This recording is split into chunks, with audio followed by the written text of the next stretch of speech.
Bonjour mes amis, bienvenue dans notre sixième étape, le pouvoir du sommeil.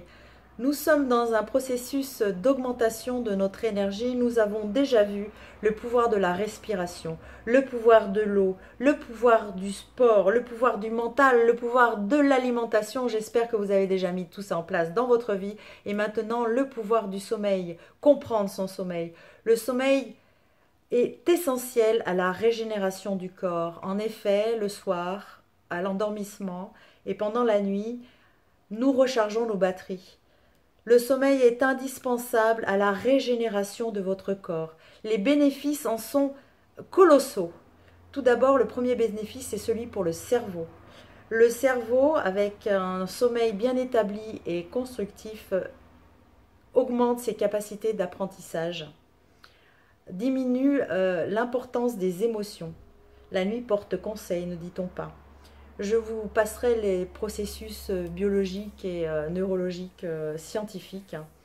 Par contre, il faut savoir que le sommeil prévient les maladies cardiovasculaires, diminue le diabète, diminue la tension musculaire et vraiment est une source d'énergie de base.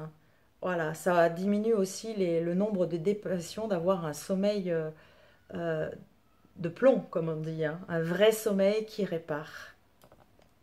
Il faut savoir qu'il y a différents besoins en sommeil. On n'est pas tous égaux par rapport aux besoins en sommeil. Ça dépend de notre génétique. On appelle ça les chronotypes génétiques. Des gens, on va dire que les adultes vont avoir entre 4 heures et 8 heures de sommeil.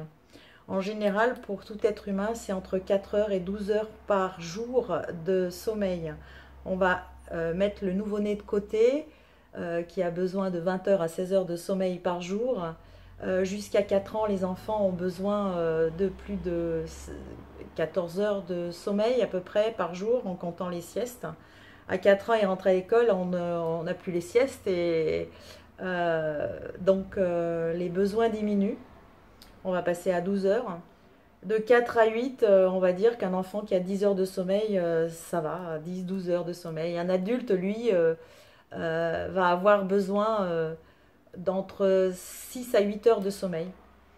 Et bien sûr, il y a toujours des exceptions à ces règles. Donc, pour avoir un bon sommeil, des petits principes fondamentaux. Alors déjà, évitez les excitants avant d'aller dormir, café, thé, alcool, et j'en passe et des meilleurs. Soyez dans un climat non stressant. Prenez l'habitude d'avoir des paroles calmes et surtout ne pas vous engueuler avant d'aller dormir. Toujours finir par un apaisement. Il faut une chambre aérée, saine. Dormir dans une chambre est très important. Propre, saine et aérée. Accordez-vous 20 minutes de calme avant l'endormissement, type lecture, musique douce, relaxation, enfin tout ce qui vous permet de vous détendre. Mangez léger et surtout 3 heures avant d'aller dormir, que la digestion ait déjà fait son chemin et est presque terminée. Le sport aussi est un excitant, donc veillez à faire du sport maxi 2 heures avant. 2 heures avant de se coucher, on fait rien d'excitant, hein. Voilà, donc avec ces petits conseils pratiques pour quelqu'un qui n'a pas de problème majeur de sommeil, si vous avez des problèmes majeurs de sommeil, je vous en supplie, allez consulter. Il existe des maladies qui empêchent de dormir, ne serait-ce la principale, c'est l'apnée du sommeil, c'est-à-dire on n'est pas oxygéné la nuit en dormant, on ne récupère pas et toutes les conséquences sont catastrophiques. Somnolence, perte de vigilance, en fait toutes les conséquences d'un mauvais sommeil, déconcentration, perte de la mémoire courte, en fait ça peut être les conséquences d'un mauvais sommeil. Vous avez aussi des maladies cardiovasculaires, des maladies pulmonaires, des maladies neurologiques, tout type de maladies qui peut entamer votre capital soleil. Il faut savoir que pour guérir, on a besoin de dormir. Voilà. Donc faites un bon bilan, posez-vous les bonnes questions et prenez en compte cette importance fondamentale, ce pouvoir du sommeil.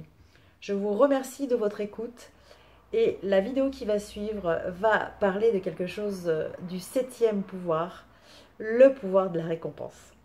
Voilà, j'espère que vous avez compris, que ça va vous donner envie d'aller chercher un petit peu partout, sur Internet, dans les librairies, sur des bouquins, pour comprendre ces cycles du sommeil, pour comprendre la physiologie du sommeil, pour essayer de trouver vos propres techniques. Je vais vous donner deux petites astuces. Vous pouvez vous faire des tisanes. Il y a des plantes qui favorisent l'endormissement, la passiflore, la valériane, la marjolaine, l'aubépine, le houblon, mais pas en bière. Et aussi, vous avez des huiles essentielles que vous pouvez mettre deux trois gouttes sur l'oreiller des enfants. Elle fera de mal à personne, celle-là. Elle est vraiment à avoir pour tout type de... Dans sa pharmacie, c'est l'huile essentielle de lavande officinalis qui vraiment a des effets calmants et stimulants à la fois. Elle est vraiment non nocive et elle peut même se mettre sur l'oreiller des nourrissons. Voilà, pas plus de 2 gouttes. Je vous remercie de votre écoute. C'était Valérie Coach. On se retrouve tout de suite pour une autre vidéo. Merci et à très très vite. Et dormez bien. Salut!